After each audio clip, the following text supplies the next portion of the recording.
Hello, I am back again. चलिए salary के topic को डिस्कशन को आगे बढ़ाते हैं। बोनस तक बहुत अच्छी तरह से डिस्कस कर लिए थे, अभी कुछ और ट्रीटमेंट को पढ़ेंगे। आज हम लोग इस वीडियो में अलावेंसेस तो कंप्लीट करेंगे ताकि हम लोग समझ जाए अलावेंसेस क्या होता है।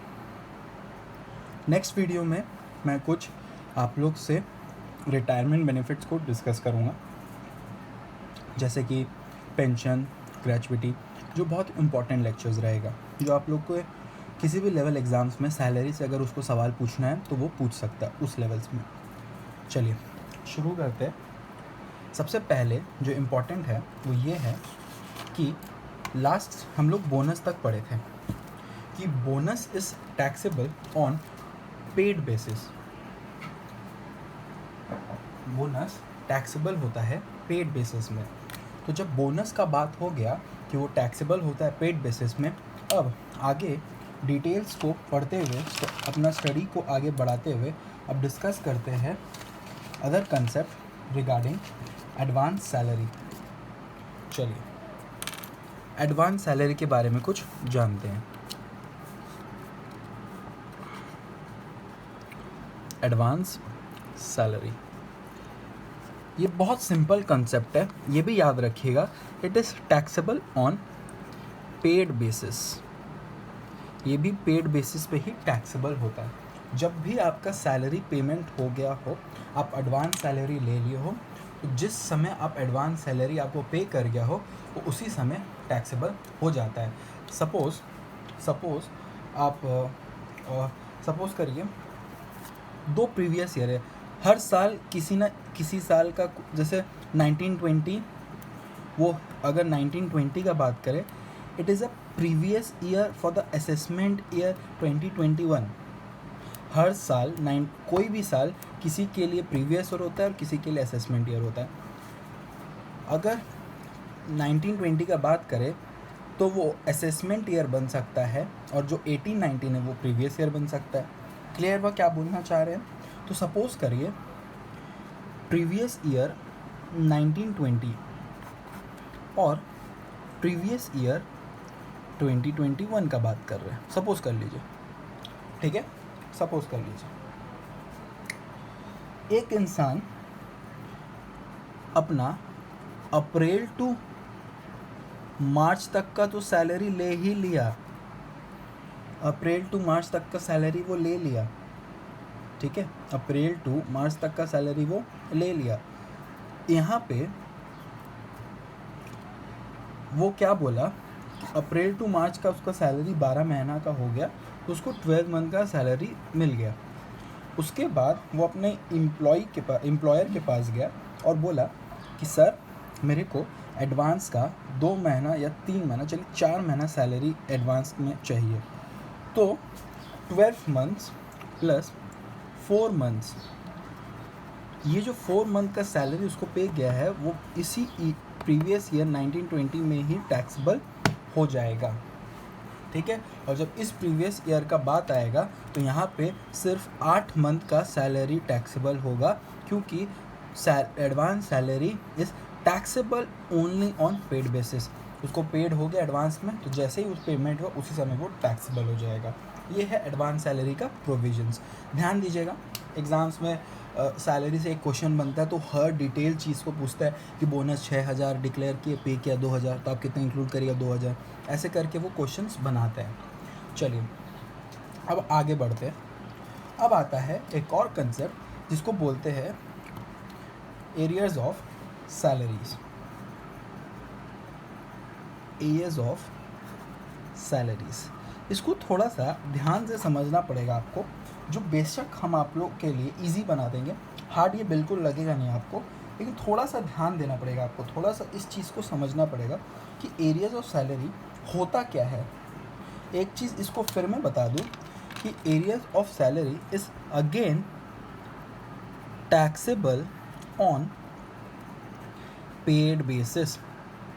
जब भी एरियाज ऑफ सैलरी पे किया जाएगा तभी वो टैक्सेबल होगा, उसके पहले वो टैक्सेबल बिल्कुल नहीं रहेगा, उसके पहले वो टैक्सेबल बिल्कुल नहीं रहेगा। क्लियर है? ठीक है, ये बात आपको क्लियर है, अच्छी तरह से क्लियर है? ठीक है। अब होता क्या है, मेनली गवर्नमेंट जॉब्स में कोई सैलरी इंक्रीज़ होता है रेट्रोस्पेक्टिव इफेक्ट से, मतलब पुराने मंथ का भी सैलरी को इंक्रीज़ कर देते हैं। फॉर एग्जांपल हमारा प्रीवियस ईयर अगर है, सपोज करिए हमारा प्रीवियस ईयर 1920 है, ठीक है, 1920 है।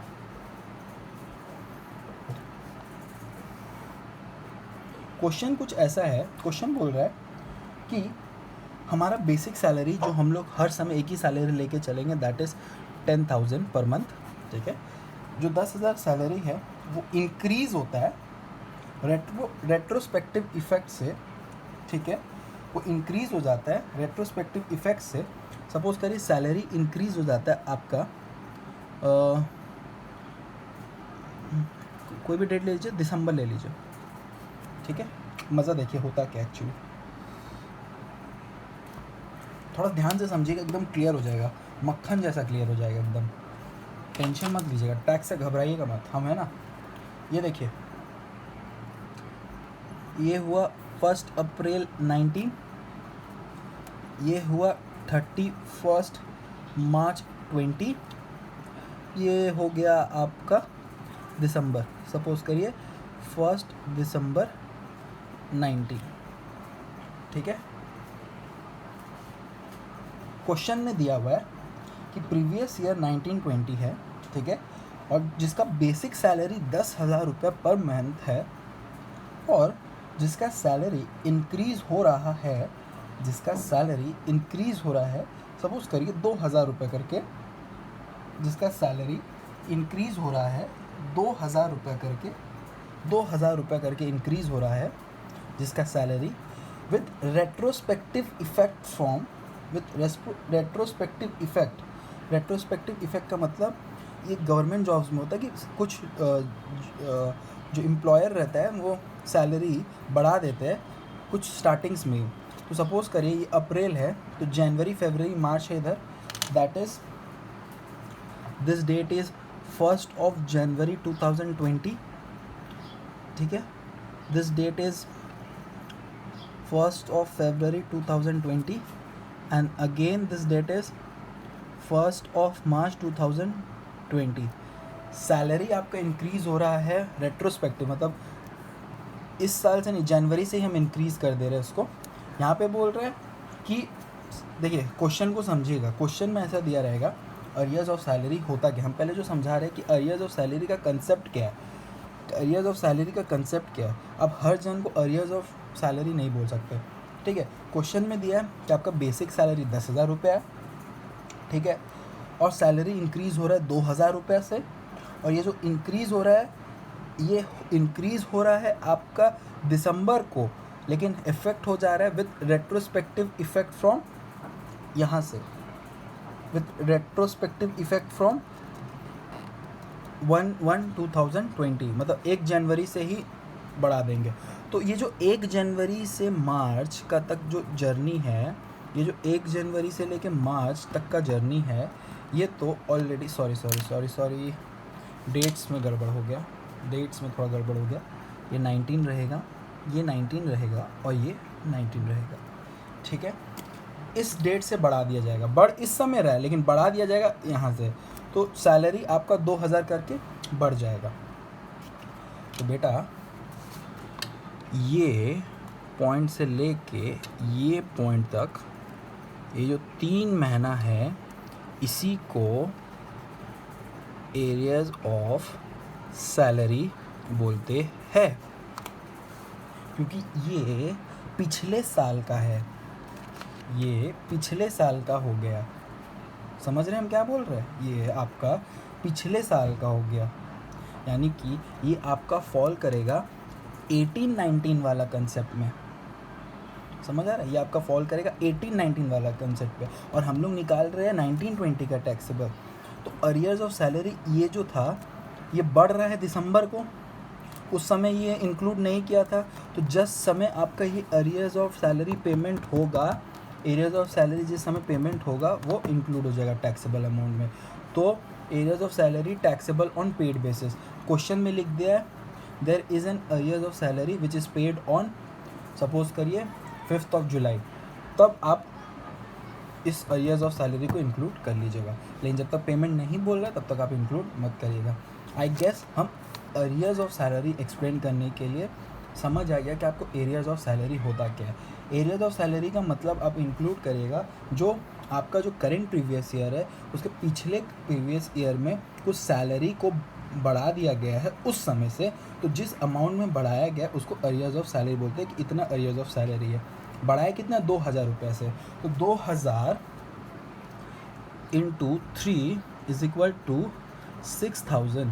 This 6000 is arrears of salary, and this 6000 will be taxable only if it is paid, and if it is paid in this previous year at any day of the month, then that 6000 will be included here. इसको लेके tax कर देंगे। हम आपको arrears of salary का concept समझा है। बाकी टीचर्स क्या करते हैं, arrears of salary taxable on paid basis, बस ख़त्म। जब एरियर्स ऑफ सैलरी पे हो रहा है उस दिन वो टैक्सेबल हो जाएगा। कंसेप्ट जानना बहुत ज़रूरी है कि एरियर्स ऑफ सैलरी होता क्या है, ठीक है। जो पिछले साल में आपका प्रीवियस ईयर का जो पिछले साल में आप कुछ इनकम अर्न कर रहे हो और उस दाम बढ़ाया गया है, उस सैलरी को एरियर्स ऑफ सैलरी बोला जाता है। I guess I am clear here. ये कंसेप्ट आपको अच्छी तरह से क्लियर हो गया होगा। चलिए बैक टू आवर सैलरी वाला टॉपिक पे, जहाँ पे हम लोग ने ये डायग्राम बनाया था कि बेसिक सैलरी और कुछ ये डिस्कस कर लिए, ठीक है। डीएनएस अलावेंस आपको क्वेश्चन पे लिखा रहेगा कितना परसेंट कितना देना है, वो चलता रहेगा। कमीशन भी आपको समझ आ जाएगा। बोनस एडवांस एरियर्स क्लियर कर दिया। लिव एनकैशमेंट के बारे में हम लोग डिटेल स्टडीज़ बाद में करेंगे, ठीक है। ये पार्ट आपको क्लियर हो गया बेटा। ये पार्ट में कोई भी तरह का डाउट नहीं है हमको लगता है आपको। चलिए अब आता है प्लस सेकेंड नंबर जो आता है वो आता है हमारा अलावेंसेस। अब जब हम बात करते हैं अलावेंसेस का, तो अलावेंसेस को भी हम लोग दो पार्ट में डिवाइड कर सकते हैं। एक हो गया आपका ऑफिशियल अलावेंसेस, एक हो गया आपका ऑफिशियल अलावेंसेस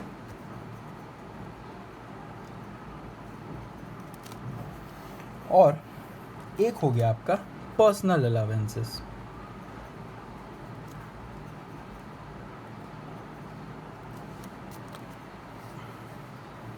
पर्सनल अलावेंसेस को मैं दो पार्ट में डिवाइड कर देता हूँ। एक हो गया हाउस रेंट अलावेंसेस और इंक्लूड्स अदर्स, ठीक है। ये आपका अलावेंसेस का बात हुआ, ठीक है। तीसरा प्लस अगेन तीसरा आ जाता है आपका पर्क्स, जिसको पर्क्विजिट्स बोलते हैं। बहुत जन इसको पर्क्स बोलते हैं, ठीक है, पर्क्विजिट्स,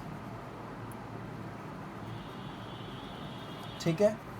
उसके बाद आपका आ जाता है, ये हो गया आपका 3 नंबर। उसके बाद आपका आ जाता है प्लस करके एम्प्लॉय प्रोविडेंट फंड, ठीक है, ये हो गया आपका 4 नंबर। उसके बाद आपका 5वां नंबर पे आ जाता है रिटायरमेंट बेनिफिट्स, प्लस करके लिख देता हूँ रिटायरमेंट बेनिफिट्स। जब आप इस 1 से लेके 5 को ऐड कर दोगे तो आपको मिलेगा, 1 से लेके 5 आप ऐड करोगे तो आपको मिल जाएगा आपका ग्रॉस सैलरी। ग्रॉस सैलरी में आपको माइनस करना पड़ेगा डिडक्शन अंडर सेक्शन 16, तब आपको मिल जाएगा आपका नेट सैलरी। क्लियर है बेटा। बेसिक सैलरी के बारे में मैंने आपको बहुत अच्छा डिटेल एक्सप्लेनेशन दे दिया। नाउ हम लोग मूव करेंगे अलावेंसेस पे, उसके बाद हम लोग मूव करेंगे रिटायरमेंट्स पे, उसके बाद हम लोग मूव करेंगे पर्क्विजिट्स पे, उसके बाद हम लोग एम्प्लॉय प्रोविडेंट फंड्स पे मूव करेंगे और हमारा सैलरी कंप्लीट हो जाएगा अच्छी तरह से। क्लियर हुआ? अच्छी तरह से ये पार्ट क्लियर है, ठीक है। कोई भी डाउट इस पार्ट में? चलिए देखिए, मैं शुरुआत में अपना वीडियो में पहले भी बोल दिया, मेरा टारगेट है प्रोविजंस को एक्सप्लेन करना, ताकि आप एग्ज़ाम में कोई भी डिटेल सम कर रहे हो तो आपको पता हो कि हाँ सर ने बोला था इस सैलरी का ऐसे इसका ट्रीटमेंट होगा। बोनस कितना पेड हुआ है, 6,000 दिया, डिक्लेयर कितना किया था 10, लेकिन पे कितना किया 6, तो कितना बोनस टैक्सेबल होगा 6। ये सब आपका ईजी हो जाएगा। समझ आ रहा है? चलिए,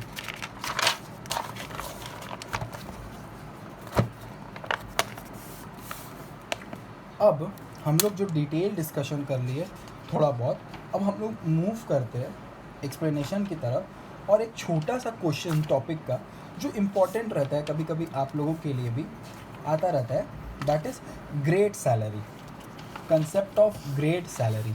छोटा टॉपिक है, इजी टॉपिक है, हार्ड टॉपिक नहीं है, समझिएगा, क्लियर हो जाएगा, बहुत इजी है। गवर्नमेंट जॉब्स में ऐसे होते रहते हैं, ग्रेड सैलरीज दिया जाता है ना। What is grade salary?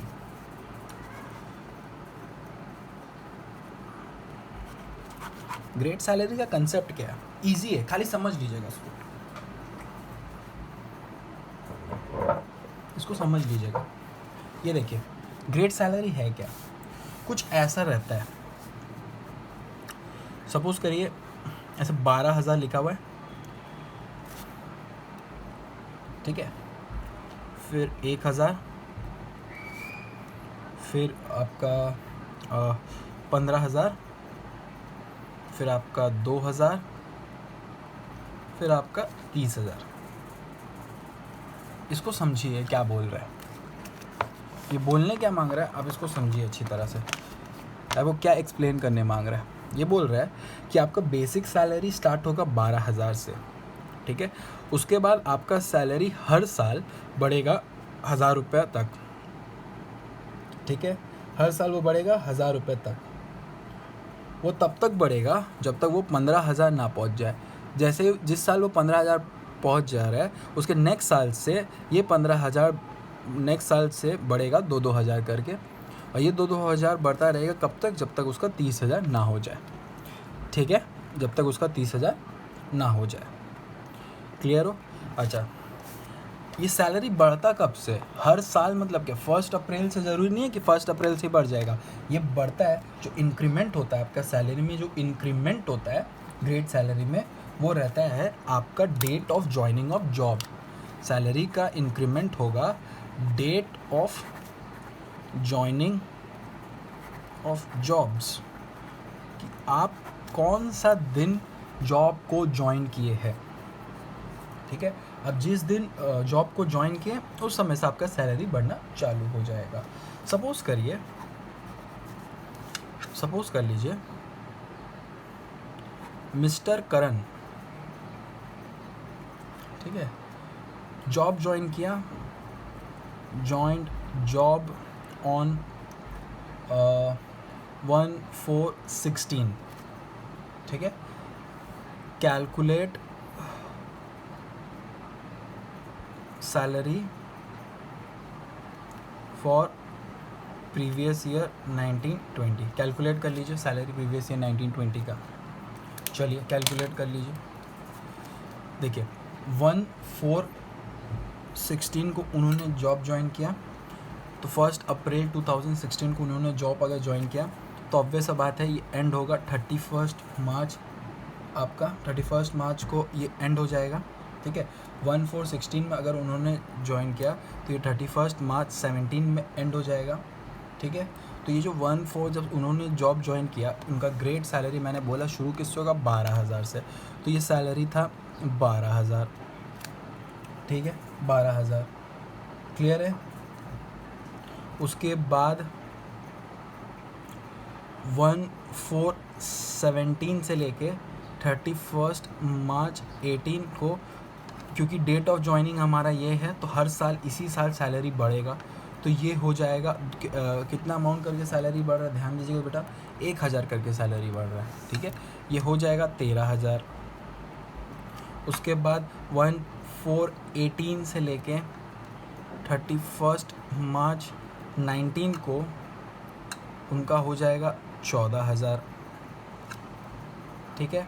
और 1 अप्रैल 19 से लेके 31 मार्च 20 हो जाएगा उनका 15,000। 15,000 एक बार पहुंच गया, उसके बाद से वो इंक्रीमेंट कितना होगा 2,000, जो डेट ऑफ ज्वाइनिंग है। आगे बढ़ते हैं, 1/4/20 को से लेके 31 मार्च 21 में उनका सैलरी हो जाएगा 17,000। ठीक है, उनका सैलरी हो जाएगा 17,000। ऐसे करते करते वो बढ़ता रहेगा। ठीक है, ऐसे करते करते वो बढ़ता रहेगा। तो हमारा सैलरी बोला है निकालने आपको प्रीवियस ईयर, दैट इज़ 1920 में कितना हमारा सैलरी था। तो प्रीवियस ईयर 1920 में, दैट इज़ ये ग्रेड में हमारा, इस ग्रेड में हमारा सैलरी था 15,000 रुपया पर मंथ। 15,000 रुपये पर मंथ। तो इस 15,000 रुपये को आप 12 से कैलकुलेट कर लीजिए इंटू 12, आपको आपका टैक्सेबल बेसिक सैलरी जो आपका है वो आपको मिल जाएगा। ये 15,000 इंटू 12 आई गेस 1,80,000 होगा। ठीक है, ग्रेड सैलरी क्यों इम्पोर्टेंट है? कभी कभी आप अगर ग्रेड सैलरी नहीं निकाल पाओगे तो आप बाकी सब कैलकुलेशन तो गलत कर दोगे। बेसिक सैलरी अगर आपका गलत हो गया तो आप कोई भी चीज़ गलत कर दोगे। इसीलिए ग्रेड सैलरी इंपॉर्टेंट रहता है। कभी कभी देते हैं इस फॉर्मेट में वो लोग क्वेश्चन पूछते हुए। I guess I am clear here. ठीक है, this was case 1 of grade salary. Now let us discuss again another concept of grade salary. Suppose थोड़ा बड़ा कर देते हैं। ठीक है, थोड़ा बड़ा कर देते हैं। इसमें हमने कब ज्वाइन किए थे? 16 को ना। एक काम करते हैं, डेट ऑफ ज्वाइनिंग अपने अलग कर देते हैं। मिस्टर करण joined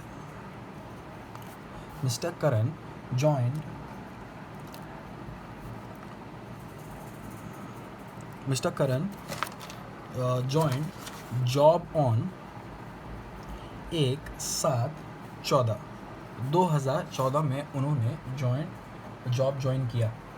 ठीक है, 2014 में उन्होंने जॉब ज्वाइन किया। ठीक है,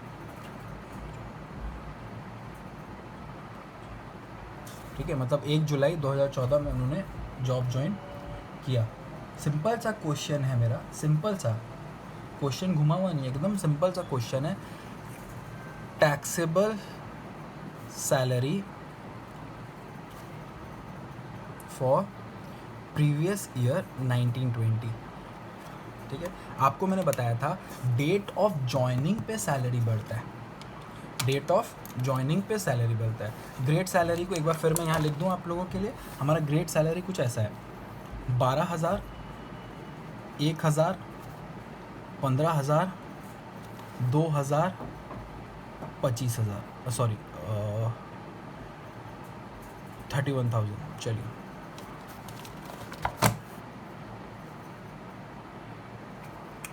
ठीक है, अब इसको करिए, सॉल्व करिए प्लीज़।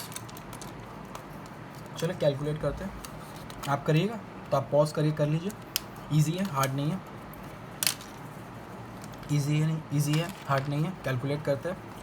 1/7/14 को डेट ऑफ ज्वाइनिंग है। अपना नेक्स्ट सैलरी इंक्रीज़ कब होगा?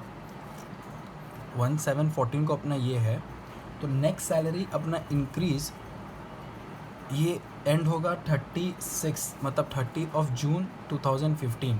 इस समय अपना सैलरी यहाँ से लेके यहाँ तक का अपना जो सैलरी था वो था 12,000 रुपया। ठीक है, उसके बाद 36/15 को ख़त्म हो रहा है, तो वापस से 1 जुलाई 15 को शुरू होगा, 30 जून को ख़त्म होगा। सर यहाँ पे हम लोग अप्रैल टू मार्च क्यों नहीं ले रहे? बेटा वहाँ पे हम लोग अप्रैल टू मार्च इसलिए ले रहे थे क्योंकि वहाँ पे जॉय भी ज्वाइन किया था 1 अप्रैल को, और हम पहले भी बोल दिए कि आपका सैलरी बढ़ता है date of joining of job से। ठीक है, तो यहाँ पे आपका हर साल सैलरी बढ़ेगा इसी तारीख को, इसीलिए हम लोग को ये डेट से लेके उस डेट तक पे जाना पड़ता है। ठीक है, क्लियर है? तो वापस से आपका सैलरी हो जाएगा 13,000, क्योंकि 12,000 से शुरू है, फिर 1,000 करके बढ़ेगा, यहाँ क्लियर लिखा हुआ है। उसके बाद आपका 1/7/16 से लेके 36/17 तक आपका सैलरी अगेन रहेगा 14,000, क्लियर है। फिर 17 से लेके 36, ठीक है, 18 तक आपका सैलरी रहेगा, ये वाला चीज़ में आपका सैलरी रहेगा 15,000 हो जाएगा, ये क्लियर है, ये 50,000 हो जाएगा। उसके बाद जैसे ही 15,000 पहुंचा उसके बाद वो 2,000 करके बढ़ेगा, तो 1718 से आपका सैलरी रहेगा 17,000, ठीक है, और 1719 से आपका सैलरी रहेगा 36, 2020 तक का 2,000 करके बढ़ेगा 19,000, ठीक है। इस केस में देखिए मज़ा क्या आ जाएगा, मज़ा बहुत क्रिएट हो जाएगा। 1920 का निकालना है, प्रीवियस ईयर 1920 का हमको सैलरी बता दीजिए सर। तो देखिए बेटा, प्रीवियस ईयर 1920 में अप्रैल 19 से लेके मार्च 20 तक निकालना है। तो अप्रैल 90 तो यहाँ भी कुछ फॉल हो रहा है, जिसमें कुछ सैलरी 17,000 है, ठीक है, कुछ सैलरी 17,000 है, क्लियर हो रहा है हम क्या बोल रहे हैं। कुछ सैलरी अपना 17,000 है, तो उस सेंस पे आपको क्या करना है, ये देखिए यहाँ पे आपको इंक्लूड करना है 3 महीना का, दैट इज़ अप्रैल मई जून। यहाँ पे आपको 3 महीना का मिलेगा सैलरी, अप्रैल मई जून, क्योंकि यहाँ पे सॉरी दूसरा कलर का पेन, यहाँ पे अप्रैल मई जून, क्योंकि अप्रैल 19 से लेके मार्च 20 में क्या क्या महीना आता है बेटा, अप्रैल मई जून जुलाई अगस्त सितंबर अक्टूबर नवंबर दिसंबर जनवरी फरवरी, ये आपके लिए कर रहा हूँ मैं सिर्फ मार्च, ठीक है, 19 से लेकर 20 तक का, ये हुआ आपका 2020 में गिरेगा, और ये आपका 2019 पे गिरेगा 1920 का। तो यहाँ पे देखिए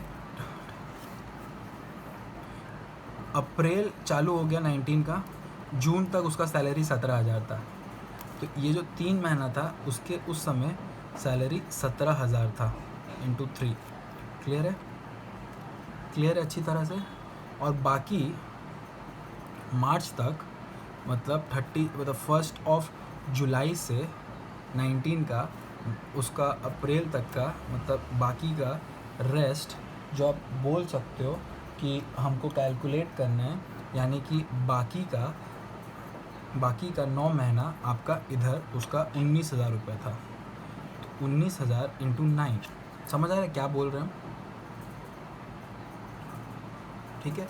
अब कैलकुलेट कर लीजिए सैलरी को, 2 ऑप्शन में आपको कैलकुलेट करवाया। सबसे पहले 17,000 इंटू 3 अगर आप कैलकुलेट करिएगा तो ये आएगा आपका 51,000, ठीक है। उसके बाद आपको 19,000 इंटू 9 करके कैलकुलेट करना है, तो ये आपका आ जाएगा 1,71,000।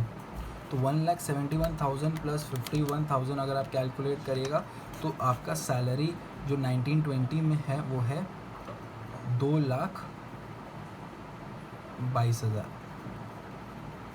क्लियर हुआ, क्लियर हुआ बेटा।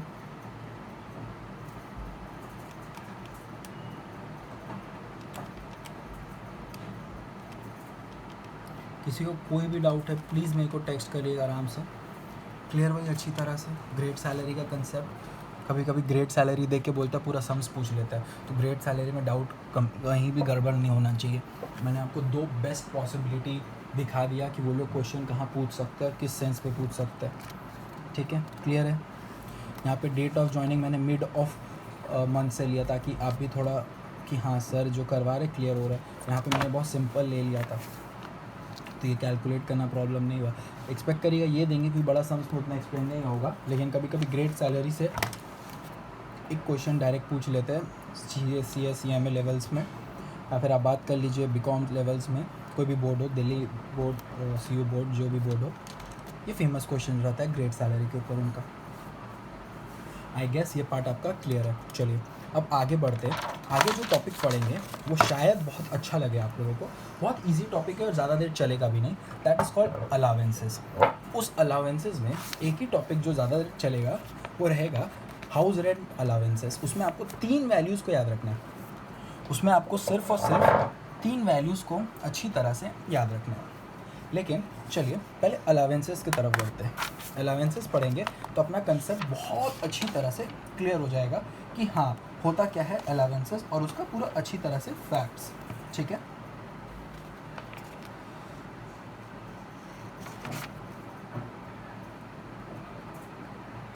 चलिए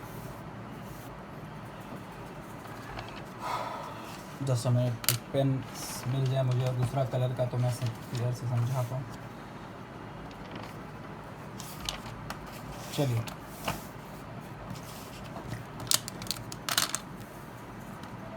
सॉरी, चलिए अलावेंसेस को बात करते हैं।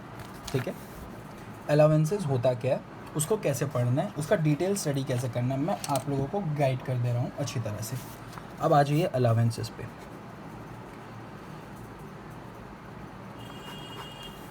अलावेंसेस क्या होता है, पढ़ना कैसे इसको, वो भी उसको अच्छी तरह से कंप्लीट करते हैं हम लोग। अलावेंसेस का कुछ कंसेप्ट्स है जो आप लोगों को याद रखना है। छोटे छोटे क्वेश्चंस में इंक्लूड होकर ज़रूर पूछता है। ठीक है, इसको इग्नोर मत करिएगा, इससे ज़रूर क्वेश्चंस आते हैं। ऐसा नहीं है कि क्वेश्चंस नहीं आते, आते हैं। अलावेंसेस का मतलब होता है any benefits you get in cash, any benefits you get in cash, and if there is any benefit you get in kind then it is called perquisites.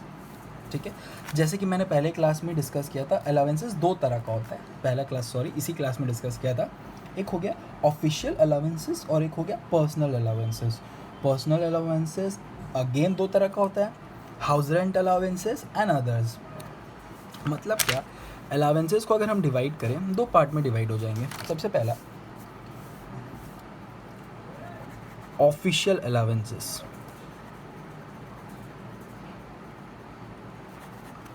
ठीक है। दूसरा आपका आ गया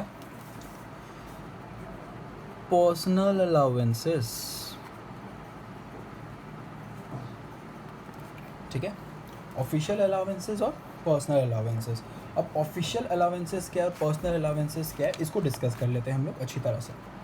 ठीक है, ऑफिशियल अलाउंसेस बहुत इजी है, सिंपल है, एकदम इजी टू अंडरस्टैंड है। लेकिन आपको याद करना पड़ेगा इन 6 अलाउंसेस को जो ऑफिशियल अलाउंसेस में इंक्लूड होता है। सबसे पहला आता है ट्रैवलिंग अलाउंसेस, दूसरा डेली अलाउंसेस, याद कर लीजिएगा ऑफिशियल अलाउंसेस 6 तरह का होता है। फिर तीसरा कन्वीनियंस अलाउंसेस, कन्वीनियंस अलाउंसेस, फिर हेल्पर अलाउंसेस, फिर एकेडमिक अलाउंसेस, फिर यूनिफॉर्म अलाउंसेस। मेरा हैंड राइटिंग थोड़ा ख़राब ही है, लेकिन वर्ड्स मेरा आपको लगता है क्लियर है, तो मैं फिर से रिपीट कर देता हूँ। Travelling allowances, daily allowances, conveyance allowances, helper allowances, academic allowances, uniform allowances. चलिए अभी तुरंत याद करिए, चलिए बोलिए। ट्रैवलिंग अलाउंसेस, उसके बाद daily allowances, conveyance allowances, academic allowances, uniform allowances and helper allowances. फिर बोले हम लोग सब, चलिए फिर से बोलिए। ट्रैवलिंग अलाउंसेस, आँख बंद करिएगा मेरे साथ जब हम बोले, फिर से बोलिए, आँख बंद करिए। चलिए आँख बंद किया आपने, फिर से बोलिए ट्रैवलिंग अलाउंसेस।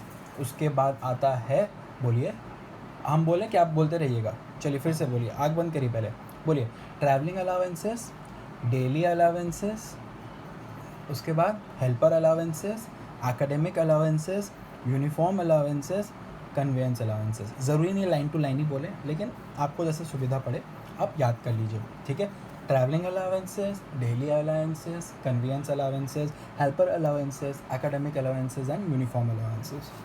इसके बारे में डिटेल स्टडी आपको उतना इंपॉर्टेंट नहीं है कि क्या होता है, फिर भी मैं आपको डिस्कस कर देता हूँ। ठीक है, ट्रैवलिंग, आप ट्रैवल करते हैं एक जगह से दूसरे जगह, तो उसके लिए आपको कुछ खर्चा दिया जाता है ऑफिशियल ड्यूटी परफॉर्म करने के लिए, ऑब्वियसली उसको बोलते हैं ट्रैवलिंग अलावेंसेस।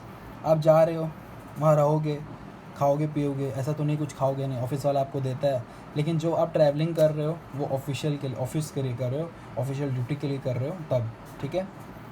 कन्वेंस अलाउंसेस मतलब आप ऑफिस से घर, घर से ऑफिस, मतलब एक क्या बोलते हैं, ऑफिस जाने का खर्चा, आने का खर्चा, ये सब अगर आपको मिलता है ऑफिशियल ड्यूटी के लिए, ऑफिशियल ड्यूटी के लिए, सपोज़ करिए आप अपना बाइक यूज़ करके ऑफिस के काम के लिए एक जगह से दूसरी जगह जा रहे हो, ठीक है, और बाइक यूज़ में आपका तेल जल रहा है, उसका अलावेंसेस मिलेगा ना, ऐसा खर्चा मिलेगा ना, तो अगर आप ऑफिशियल ड्यूटी करोगे तो आपके हैंड में वो टैक्सेबल नहीं रहता है, जो भी आपको अलावेंसेस मिलता है। क्लियर हुआ? ये सब चीज़ आपको उतना इंपॉर्टेंट नहीं है, बस नाम याद रख लीजिएगा। जो इम्पॉर्टेंट है ऑफिशियल अलावेंसेस में वो आपको मैं बता दे रहा हूँ कि ये अलावेंसेस आपको पे किया जाता है, this allowances is paid to perform official duty. तो सपोज़ करिए इसमें ये आपके हैंड में टैक्स फ्री रहता है, ये टैक्स फ्री है इसका, लेकिन कुछ एक्सेप्शंस को आपको समझना पड़ेगा। वो ये है, अगर आपको 10,000 रुपया दिया, टोटल अलावेंसेस आपको मिल रहा है 10,000 रुपीज़, उसमें से स्पेंड हो रहा है 7,000 रुपया, जो 3,000 बच रहा है वो आपके हैंड में टैक्सेबल हो जाएगा, ठीक है, वो आपके हैंड में क्या हो जाएगा, टैक्सेबल हो जाएगा, ठीक है, वो आपके हैंड में टैक्सेबल हो जाएगा। तो हम बोल सकते हैं हियर सेविंग इज़ टैक्सेबल। अगर आप यहाँ पे कोई चीज़ सेव करते हो, जैसे 3,000 यहाँ सेव हुआ, वो टैक्सेबल हो जाता है ऑफिशियल अलावेंसेस में। क्लियर हुआ ऑफिशियल अलावेंसेस के बारे में अच्छी तरह से? कोई सिंपल सा, कोई इसमें प्रोविजंस उतना हार्ड नहीं, एकदम क्लियर बात बोलता है कि इसमें सेविंग को हम लोग टैक्सेबल कर लेंगे, ठीक है। मतलब क्या, ऑफिशियल ड्यूटी के लिए आपको 10,000 रुपया दिया, उस 10,000 रुपये में आप 7,000 यूज़ कर लिया, 3,000 सेव कर लिया, तो वो 3,000 आपके हैंड में टैक्सेबल रहेगा, ठीक है, वो 3,000 आपके हैंड में टैक्सेबल रहेगा अलावेंसेस हेड के अंदर। क्लियर हुआ? चलिए, moving on to our personal allowances. Personal allowances is again sorry, personal allowances is again of two types, as I said, house rent allowances and others। ये जो others है, ये mainly other 6 allowances होता है जो important रहता है, ठीक है। अब हम लोग डिटेल्स पे डिस्कस करेंगे, एक एक को डिस्कस करते हैं हम लोग हर चीज़ को, ठीक है। अब देखिए, पहला अलावेंसेज आता है जिसको हम लोग शॉर्ट फॉर्म में बोलते हैं, पूरा नाम से हम लोग एक काम करे पढ़ते हैं, चिल्ड्रन एडुकेशन अलावेंसेस। ये बेनिफिट्स आपको मिलता है कैश में, अलावेंसेस का मतलब benefit in cash other than salary जो आपको मिलता है, ये आपके हैंड में टैक्सेबल है, ये आपके हैंड में टैक्सेबल है। कब तक? ये आपके हैंड में टैक्सेबल तो है, लेकिन इसका कुछ टैक्स फ्री अमाउंट है जो डिडक्ट करके आपके हैंड में टैक्सेबल होगा, ठीक है। वो क्या बोलता है कि चिल्ड्रन एडुकेशन अलाउंस जो मिलता है वो टैक्सेबल है, लेकिन फुल्ली टैक्सेबल में वो नहीं आता है, this is not fully taxable. Then what is taxable? What is taxable? Taxable is the amount that has been mentioned in the provisions. That is, children education allowance आपको मिल रहा है, एग्जेम्प्ट क्या होगा, मतलब कौन सा अमाउंट आपको टैक्स पे नहीं करना पड़ेगा, वो ये रहेगा कि आप कितना अमाउंट रिसीव कर रहे हो, अमाउंट रिसीव्ड और ₹100 पर चाइल्ड, ठीक है, मतलब ₹100 पर मंथ पर चाइल्ड, मैक्सिमम 2 चाइल्ड के लिए। इन दोनों में से जो लेस होगा वो एग्जेम्प्ट रहेगा, टैक्स फ्री हो जाएगा। नहीं समझे? एग्जाम्पल दे देते हैं, एग्जाम्पल बहुत सिंपल सा दे देते हैं आपको। सपोज करिए आपको चिल्ड्रन एडुकेशन अलाउंसेस मिलता है ₹200, ठीक है, 200 मिलता है पर चाइल्ड के लिए, पर मंथ के लिए, ठीक है। और ये 200 पर चाइल्ड पर मंथ के लिए जाता है, और आपके 3 बच्चे हैं, आपके 3 बच्चे, तो बेसिकली आपको मिलता है 2000 रुपया 3 बच्चों के लिए 12 महीना के हिसाब से, ठीक है। अगर आप इसको कैलकुलेट करिएगा, इसका अमाउंट निकलेगा 7200। ये आपको मिलता है टोटल में, ठीक है। पर चाइल्ड के लिए आपको 200 मिलता है पर मंथ के हिसाब से, वही चीज़ को हम एक्सप्लेन कर दिए। 3 बच्चे हैं, 3 चिल्ड्रन के लिए, 3 बच्चों के लिए आपको 200 रुपये करके मिलता है 12 महीना तक, 7200 मिलता है। लॉ बोलता है इस अलावेंसेस टैक्सेबल है, लेकिन 100% टैक्सेबल नहीं है। कुछ डिडक्शन दे दो, कितना डिडक्शन दो, जितना अमाउंट रिसीव हो रहा है, अमाउंट आपको कितना रिसीव हो रहा है 7200, या फिर 100 रुपया पर चाइल्ड पर मंथ पर चाइल्ड, मैक्सिमम 2 चिल्ड्रन के लिए जितना अमाउंट निकलेगा, इन दोनों में से जो लेस होगा वो टैक्सेबल कर देना, इन दोनों में से जो लेस होगा उसको टैक्सेबल कर देना। तो चलिए, अमाउंट रिसीव्ड तो निकल गया अपना, अमाउंट रिसीव्ड तो निकल गया। अब ये वाला हिसाब कर लेते हैं जो लिमिट दिया हुआ है लॉ में, 100 रुपया 12 महीना के हिसाब से, लेकिन मैक्सिमम कितना लिखा है लॉ में 2 चाइल्ड के लिए, मैक्सिमम कितना लिख दिया लॉ में 2 चाइल्ड के लिए। तो इस हिसाब से अगर आप देखिएगा कि आपको कितना मिलना चाहिए, तो आपको यहाँ पे 2400 रुपये का लिमिट दिखेगा। तो इन दोनों में से लोअर कौन सा है 2400, तो 2400। तो आप लोग से क्वेश्चन क्या पूछ रहा है, अगर आप लोग से पूछे टैक्स फ्री अमाउंट कितना रहेगा, this will be the tax free amount. फिर बोलेगा कि टैक्सेबल अमाउंट कितना रहेगा, तो 7200 में से माइनस कर लीजिएगा 2400, 7200 में से माइनस कर लीजिएगा 2400, तो आपका अमाउंट आ जाएगा 4800, जो कि टैक्सेबल अमाउंट रहेगा। लॉ बोलता है कि चिल्ड्रन एडुकेशन अलावेंसेस टैक्सेबल है, लेकिन फुल्ली टैक्सेबल नहीं है, उसका कुछ एग्जाम्पशन है। एग्जाम्पशन क्या है कि जितना अमाउंट रिसीव हो रहा है, या फिर जो लिमिट हम लोग प्रिस्क्राइब कर रहे हैं, वो लिमिट क्या प्रिस्क्राइब किया, 100 रुपया पर मंथ पर चाइल्ड, मैक्सिमम 2 चिल्ड्रन में, इसको निकालना। इन दोनों में से जो लेस होगा वो फ्री रहेगा। तो हम लोग दोनों निकाले, जो मिल रहा था, आपको मिल रहा था 200 रुपया पर चाइल्ड पर मंथ 3 बच्चों के लिए इतना, लेकिन यहाँ पे मैक्सिमम 2 बच्चे लेना है और उन लोग मैक्सिमम 100 रुपया दिया। तो ऑब्वियस बात है टैक्सेबल अमाउंट आपका ये रहा, टैक्सेबल अमाउंट आपका ये रहा। क्लियर हुआ, अच्छी तरह से क्लियर हुआ, ठीक है। अब क्वेश्चन को फिर से ध्यान से हम अच्छा तरह से आपको एक्सप्लेन करते हैं, एक नया वैरायटी के साथ। वैरायटी मतलब आपको अच्छी तरह से एक्सप्लेनेशन मिल जाना चाहिए, ठीक है। You are receiving children education allowances, आपको चिल्ड्रन एडुकेशन अलावेंसेस मिल रहा है 50 रुपया पर मंथ पर चाइल्ड के लिए, ठीक है। अब कैलकुलेट करके दिखाओ हमको taxable amount of children education allowances. Pause करके कैलकुलेट कर लीजिए बेटा, कैलकुलेट करके दिखा दीजिए। तो चिल्ड्रन एडुकेशन अलावेंसेस को कैलकुलेट करके दिखा दीजिए 100 रुपया पर मंथ के हिसाब से जो चल रहा है। तो ये देखिए, और पर मंथ पर चाइल्ड, और आपका पर चाइल्ड 3 है, तो वो 3 जन के लिए आपको दे रहा है, ठीक है। तो ये ऐसा हो जाएगा 50 × 12 × 3 बच्चों के लिए। समझे हम क्या किए, 50 रुपये आपको मिल रहा है 12 महीना के लिए मिल रहा है, और आपको 3 बच्चों के लिए मिल रहा है। आपको मिल कितना बच्चों के लिए रहा है, आपको मिल रहा है 3 बच्चों के लिए। तो आपका अमाउंट कितना रिसीव हो रहा है, आपको अमाउंट रिसीव हो रहा है 1 साल में, अमाउंट रिसीव कितना हो रहा है आपको 1800 रुपये, ठीक है। लॉ में कितना एग्जेम्प्ट अमाउंट दिया हुआ है, लॉ में कितना एग्जेम्प्ट अमाउंट दिया हुआ है,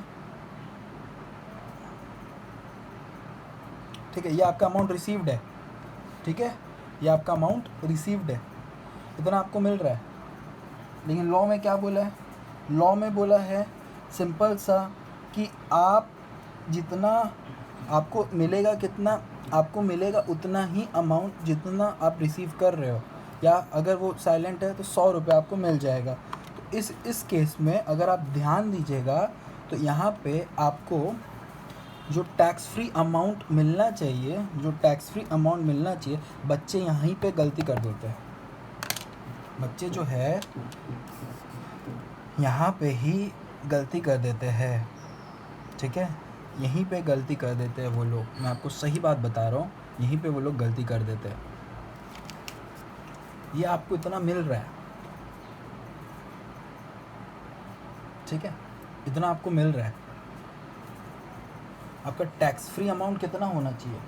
टैक्स फ्री अमाउंट आपका अगर हम ध्यान देंगे, आप टैक्स फ्री अमाउंट अगर आप ध्यान दोगे तो अमाउंट रिसीव्ड पर चाइल्ड, ठीक है, अमाउंट रिसीव्ड पर चाइल्ड कितना है, ठीक है, अमाउंट रिसीव्ड पर चाइल्ड कितना है, या फिर 100 रुपया पर चाइल्ड, मैक्सिमम 2 चिल्ड्रन में, इन दोनों में से जो लेस आएगा वो। तो यहाँ पे बहुत जन क्या करेंगे ना, यहाँ पे तुरंत सब 100 रुपये लिखेंगे, 12 महीना करेंगे, इंटू 2 कर देंगे। ये गलत हो जाएगा। यहाँ पे बोला है आप 100 रुपये देखो, अमाउंट रिसीव्ड अगर 100 रुपये से कम है तो ऑब्वियस बात है वही होगा पर चाइल्ड के। मैक्सिमम 2 चिल्ड्रन, 2 चिल्ड्रन से क्रॉस मत करिएगा, 2 चिल्ड्रन से ज़्यादा क्रॉस मत करिएगा। अमाउंट रिसीव जितना हो रहा है या फिर 100 रुपये पर मंथ 2 चाइल्ड के लिए, simple. Amount receive per month या फिर 100 रुपये पर मंथ 2 चाइल्ड के लिए। तो यहाँ पे अमाउंट रिसीव तो अपना कम ही है, 100 रुपये से कम 50 रुपये है ना, तो यहाँ पे 50 रुपया होगा, ठीक है, इंटू 12 होगा, इंटू 2 होगा। अब कैलकुलेट करिए कितना होता है। 50 इंटू अगर आप 12 करते हो, 50 इंटू 12 अगर आप करते हो और उसको 2 से डिवाइड इंटू करते हो तो आपको 1200 रुपये मिलेगा। ये 1200 टैक्स फ्री है, तो टैक्सेबल अमाउंट हमारा 600 रहेगा। आई गेस हम क्लियर है यहाँ पे। चिल्ड्रन एडुकेशन अलावेंसेस में डायरेक्ट बोलता है, ट्रीटमेंट बोलता है exempt up to amount received per child, exempt up to amount received per child, और 100 रुपीज़ 100 पर मंथ पर चाइल्ड, लेकिन मैक्सिमम 2 बच्चों के लिए, मैक्सिमम 2 बच्चों के लिए करिएगा, ठीक है, पर चाइल्ड 100 रुपये पर मंथ, मैक्सिमम 2 बच्चों के लिए। यहाँ पे अपने को कितना, उन लोग कितना दे रहा था, यहाँ पे वो लोग 200 इंटू 3 इंटू इतना दे रहा था, ठीक है, 200 वो लोग दे रहा था, लेकिन यहाँ पे अपने 100 रुपये वाला फॉलो किए, क्योंकि 200 या फिर ये दोनों में से जो लेस हो, क्लियर हो। यहाँ पे 50 रुपये या 100 दोनों में से लेस कौन सा था, 50 रुपये। यहाँ 3 चिल्ड्रन के दे रहे थे, बस हमको उसको 2 चिल्ड्रन में कन्वर्ट करना था, क्योंकि हम लोग को सिर्फ 2 चिल्ड्रन तक ही अलाउ करता है। ये अपना यहाँ पे कंप्लीट हुआ चिल्ड्रन एडुकेशन अलावेंसेस का डिस्कशन, जो ठीक ठीक था, इम्पॉर्टेंट था, ख़राब नहीं था। Moving on to another allowances that we can say is called hotel expenditure allowances, जिसको होटल एक्सपेंडिचर अलावेंसेस बोला जाता है। Hotel expenditure allowances. अब ये होटल एक्सपेंडिचर अलावेंसेस क्या होता है? होटल एक्सपेंडिचर अलावेंसेस होटल बोल रहा हूँ मैं, सॉरी हॉस्टल एक्सपेंडिचर अलावेंसेस क्या होता है? हॉस्टल एक्सपेंडिचर अलावेंसेस का मतलब बच्चों अगर हॉस्टल में रहते हैं उसके लिए कुछ अगर पेमेंट दिया जाता है तो वो 100% टैक्सेबल नहीं होता है, कुछ पैसा एग्जेम्प्ट हो सकता है। ये सेम है, ठीक है, एकदम चिल्ड्रन एडुकेशन अलावेंसेस की तरह। वो समझ जाएगा तो ये भी समझ आ जाएगा। Amount received per child,